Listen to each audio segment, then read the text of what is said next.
Laga Liga 3 musim 2021-2022 antara Farmel FC berhadapan dengan Persikota Tangerang berlangsung dengan tempo tinggi dan keras di Stadion Gelora Delta Sidoarjo Minggu sore.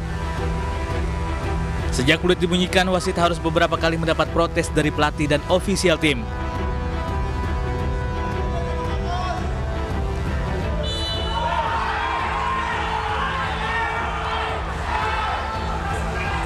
Puncaknya saat tim tuan rumah mendapat hadiah penalti. Pertandingan sempat terhenti dan petugas harus masuk ke lapangan untuk menenangkan pemain tim tamu.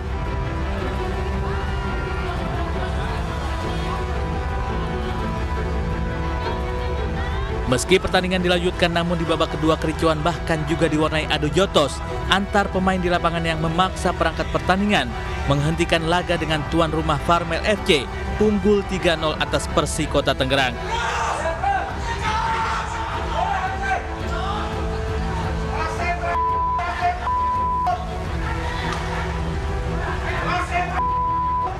Pelatih Persikota Tangerang menilai kepemimpinan wasit yang buruk memicu terjadinya kericuhan. Kita sebagai manusia yang punya kesabaran pasti ada reaksi ya. Nah ketika reaksi itu terjadi dia kasih kartu. Yang paling parah ketika saya kasih kartu merah nggak ada alasannya, nggak ada alasan dan saya nggak berbuat sesuatu yang membuat non fair play. Adu jotos di lapangan hijau ini menambah panjang deretan kericuhan pada laga Liga 3 musim ini.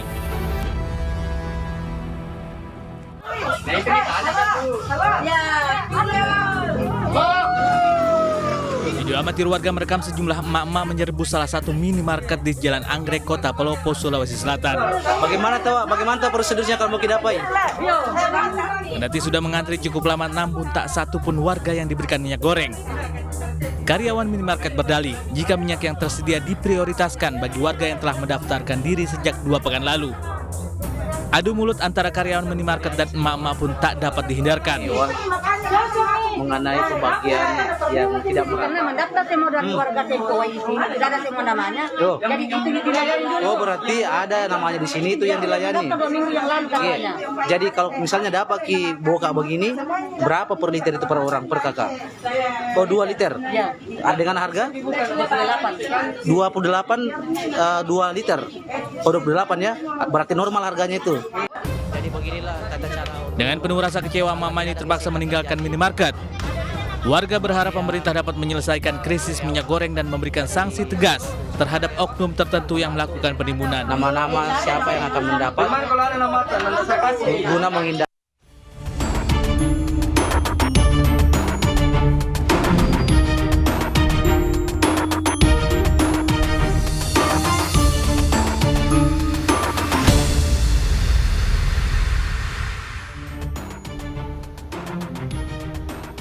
Sakit hati, cinta tak berbalas, seorang pria di Jakarta tega menghabisi seorang wanita yang juga teman dekatnya. Tak hanya dianiaya, korban juga diruda paksa. Usai aksi kejinya tersebut, pelaku kabur meninggalkan korban yang nyaris tanpa busana. Pemirsa, selain kasus pembunuhan karena cinta tak berbalas, selama 1 jam ke depan, Realita juga akan menghadirkan berita-berita kriminal pilihan bersama saya Arlista Hadi.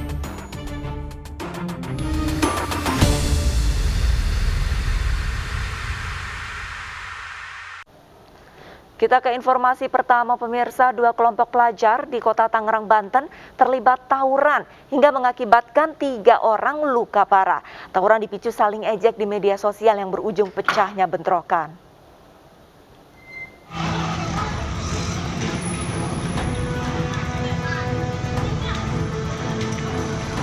Tawuran antar 2 kelompok pelajar ini pecah di kawasan Poris Indah, Batu Ceper, Kota Tangerang, Banten.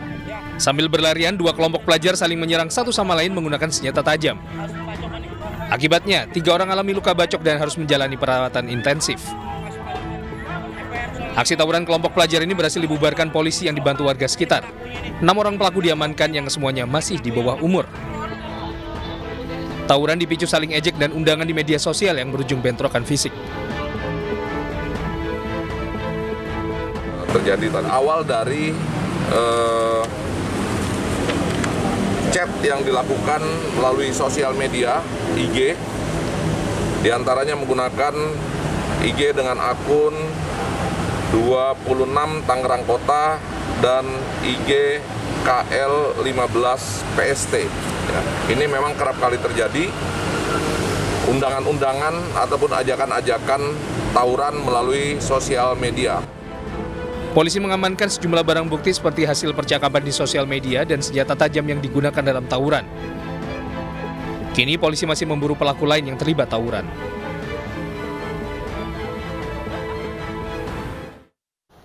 Polisi ungkap kasus duel maut antar ipar di Samarinda, Kalimantan Timur. Aksi pembunuhan dipicu sakit hati pelaku terhadap korban yang kerap melontarkan kata-kata yang menyinggung. Aparat Polresta Samarinda mengungkap kasus pembunuhan antar ipar yang terjadi di Jalan Adam Malik 2 Samarinda, Kalimantan Timur. Korban Fadilah tewas dengan 35 luka tusukan di sekujur tubuh. Kepada polisi, pelaku Bambang yang merupakan kakak ipar korban tega membunuh adik iparnya lantaran sakit hati dengan kata-kata korban yang kerap menyinggung perasaan pelaku. Dari hasil olah tempat kejadian perkara dan keterangan sejumlah saksi, diketahui pelaku seorang diri membunuh korban. Pelaku dikenakan pasal tentang pembunuhan dengan ancaman hukuman 20 tahun penjara. Motifnya adalah sakit hati, ya. Jadi hubungan antara pelaku dengan korban ini adalah kakak ipar dan adik ipar. Jadi memang korban selama ini dianggap oleh pelaku telah menyampaikan kata-kata yang kasar, kemudian menyinggung perasaan, padahal mereka adalah saudara yang tinggal dalam satu rumah. Sebelumnya warga Jalan Adam Malik 2 Kecamatan Sungai Kunjang, Samarinda, Kalimantan Timur dihebohkan dengan perkelahian antar ipar. Warga tidak berani melerai lantaran takut ikut menjadi korban. Pelaku bernama Bambang membunuh adik iparnya Fadilah menggunakan senjata tajam. Jasad korban ditemukan tewas mengenaskan di dapur rumah. Polisi yang datang ke lokasi langsung mengevakuasi jasad korban ke rumah sakit.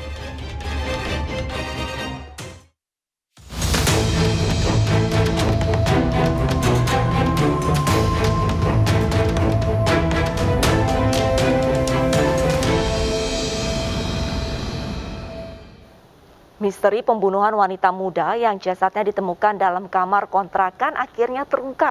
Pelaku merupakan teman korban yang sakit hati karena cintanya ditolak. Korban bahkan sempat diruda paksa pelaku hingga akhirnya meregang nyawa.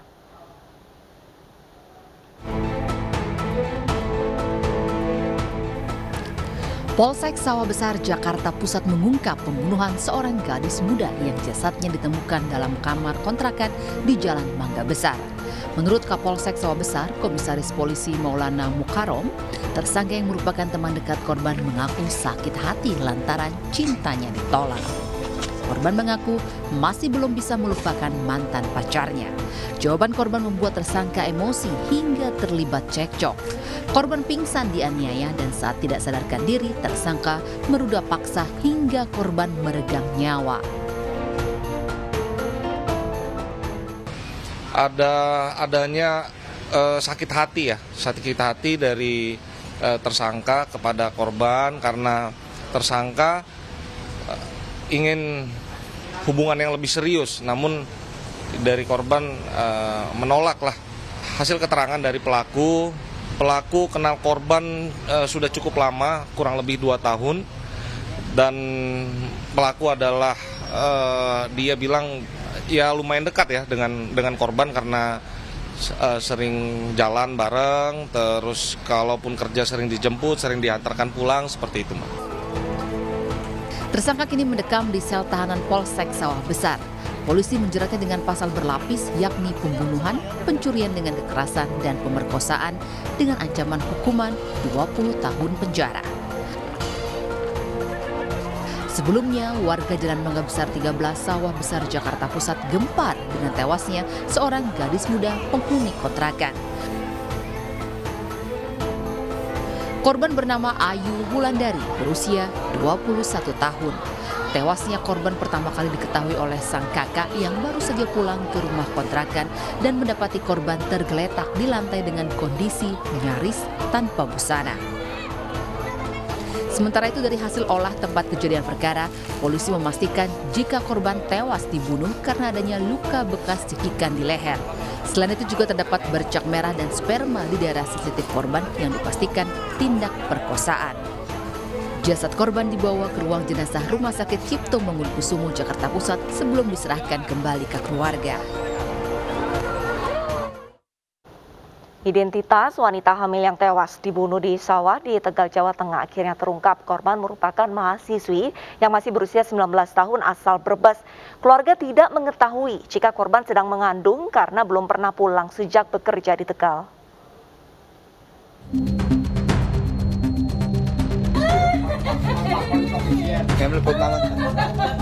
Butuhnya aku nanti, mau ngasih bodoh cepat.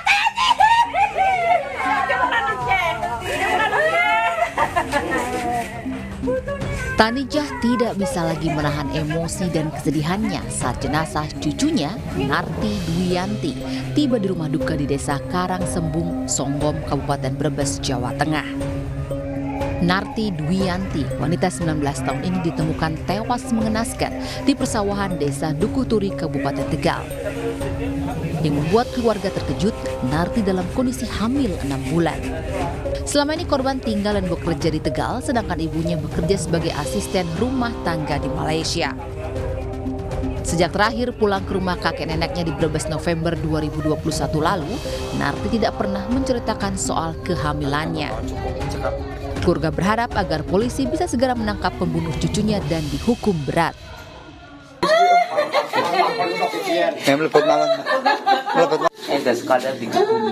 Anda tahu nggak bahwa almarhumah lagi hamil? Nggak ada yang tahu. Nggak ada yang tahu. Oh, tidak ada yang tahu ya, Pak. Pengennya ditangkap dong. Oh, tangkap ya. Terus kalau ditangkap hukumannya apa pengennya, Pak? Hukumannya mati sama ya. Itu cucu Bapak? Iya. Sementara itu Polres Tegal masih menyelidiki pembunuhan ini usai berhasil mengungkap identitas korban. Dari hasil otopsi, korban meninggal akibat cekikan di leher dan terdapat luka memar di wajah dan kepala. Dugaan sementara korban dibunuh oleh orang yang dekat dengan korban yang kini masih dikembangkan. Polisi telah meminta keterangan sejumlah saksi untuk mengungkap motif di balik tewasnya korban. Hamil 6 bulan, kemudian juga terdapat luka pada kepala, wajah, luka memar, dan penyebab kematiannya adalah mati lemas karena cekikan pada leher yang menghambat jalannya pernapasan. Saat ini Satreskrim Polres Tegal sudah berupaya dan masih dalam penyelidikan untuk dilakukan ungkap perkara. Sebelumnya, warga desa Dukuturi, Kabupaten Tegal, Jawa Tengah digemparkan dengan penemuan jasad wanita muda tanpa identitas di areal persawahan. Kondisi jasad tertelungkup dan hanya mengenakan tank top. Awalnya, jasad ditemukan seorang petani pada pukul 6 pagi yang langsung melaporkannya ke Ketua RT dan diteruskan ke polisi. Tidak ditemukan kartu pengenal apapun dan warga yang datang ke lokasi tidak ada yang mengenal korban. Pada dini hari sebelum jasad ditemukan, warga mengaku mendengar keributan dan suara sepeda motor di sekitar lokasi. Seorang wanita 5 anak di desa Sunebok, Bayu, Aceh Timur dibunuh selingkuhannya. Pelaku menolak bertanggung jawab setelah korban mengaku hamil. Ironisnya, korban meninggalkan anak bungsunya yang masih menyusui.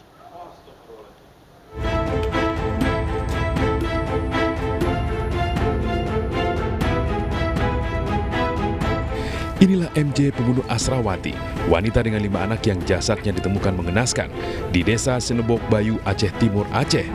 Polisi terpaksa menembak kaki MJ lantaran melawan dan mencoba kabur saat akan ditangkap di tempat persembunyiannya di desa Kuala. Pelaku membunuh karena tidak mau bertanggung jawab atas kehamilan korban yang merupakan kekasih gelapnya, lantaran pria 58 tahun itu sudah memiliki istri dan anak. Pelaku yang gelap mata akhirnya merencanakan pembunuhan karena terus didesak korban untuk menikahinya. Polisi menyita 2 senjata tajam yang digunakan pelaku menghabisi nyawa korban.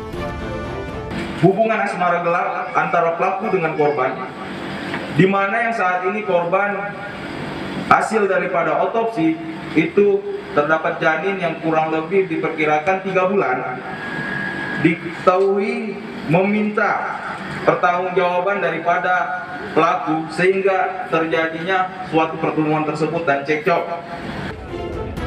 Atas perbuatan sadisnya, pria tidak bertanggung jawab ini dijerat dengan pasal pembunuhan berencana dengan ancaman hukuman penjara seumur hidup. Sebelumnya, Asrawati warga desa Senobok Bayu, Kecamatan Banda Alam, Aceh Timur, Aceh, ditemukan tewas mengenaskan. Wanita 35 tahun itu bersimbah darah dengan luka sabetan senjata tajam di lehernya.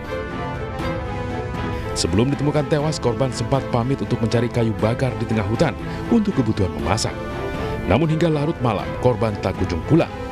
Korban sehari kemudian, 500 meter dari rumahnya. Asrawati diketahui merupakan janda 5 anak, di mana yang paling kecil berusia 1,5 tahun dan masih menyusui. Korban juga merupakan warga tidak mampu yang hidup di rumah sangat sederhana di desa Senobok Bayu. Seperti kasus pembunuhan di Jakarta tadi pemirsa, ketika cinta bertepuk sebelah tangan, harusnya kita bisa berbesar hati menerimanya. Amarah ataupun balas dendam menyakiti tidak akan menyelesaikan rasa sakit di hati. Apalagi sampai menghilangkan nyawa orang yang kita cintai tersebut. Selain masuk penjara, tentu penyesalan akan terus menghantui hidup Anda. Pemirsa, usai jeda, seorang anggota TNI di Jakarta Barat melerai dan tangkap pelaku penusukan. Selengkapnya sesaat lagi, tetaplah bersama Realita.